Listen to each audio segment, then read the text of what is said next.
এখন আছি তাজপুরে। আর তাজপুর যে লুকটা আছে, প্রচুর রোদ বেরিয়েছে, কিন্তু সমুদ্রের সাইডে আসার পরে এত সুন্দর ঠান্ডা বাতাস আসছে, কি বলবো তোমাদের, নিজেরা দেখো।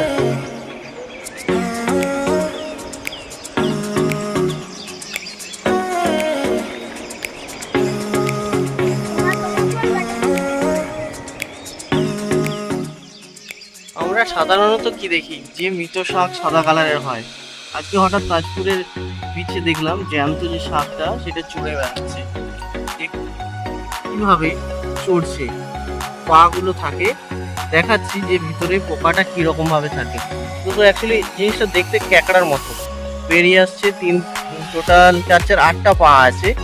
ধরেছি বলে আমার পা দিয়ে আঘাত করছে, যাতে ছেড়ে দিই। দেখুন আবার পুনরায় এটা চলতে স্টার্ট করবে।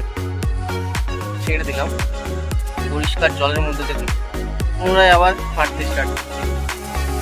এখানেই দেখলাম কাছাকাছি যে একটা স্টার ফিশ, দেখো একটা নয়, আরো অনেক অনেক স্টার ফিশ আছে, অনেক। এই একটা স্টার ফিশ, দেন এই একটা স্টার ফিশ, অনেকগুলো স্টার ফিশ আছে এখানে, যেগুলো দেখতে পেলাম। এছাড়াও একটা, এই দেখুন এখানেও একটা স্টার ফিশ, সঙ্গে শামুক টাইপের জিনিসগুলো আছে। স্টার ফিশ, কতগুলো স্টার ফিশ দেখুন এক জায়গায় জয়েন করলাম, 3টে। স্টার ফিশগুলো বেঁচে আছে ঢেউতে, সমুদ্রের সাইডে চলে এসছে, বিচের সাইডে। বাট ঢেউটা যেহেতু জোয়ারটা ভাটা টাইপের চলে গেছে, জোয়ারটা অনেক দূরে চলে গেছে, তাই স্টার ফিশগুলো এখানেই রয়ে গেছে। খুব সুন্দর লাগছে দেখতে, পাগুলো আস্তে আস্তে নড়ছে স্টার ফিশে। নবান্ন ছুটে এসছে স্টার ফিশ দেখে বলে। কতগুলো স্টার ফিশ, কতগুলো স্টার ফিশ পেলাম।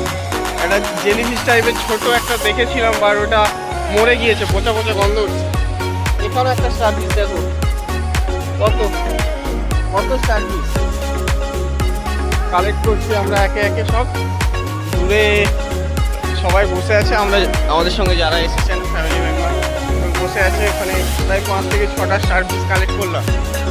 আর ঠান্ডা ঢেউয়ের সঙ্গে যে ঠান্ডা বাতাসটা এসছে, হয়তো প্রচুর আওয়াজ এসছে বাতাসের, কিন্তু ঢেউয়ের সঙ্গে যে ঠান্ডা বাতাসটা এসছে সেই লাগছে একদম, সেই ওপি মুভমেন্ট।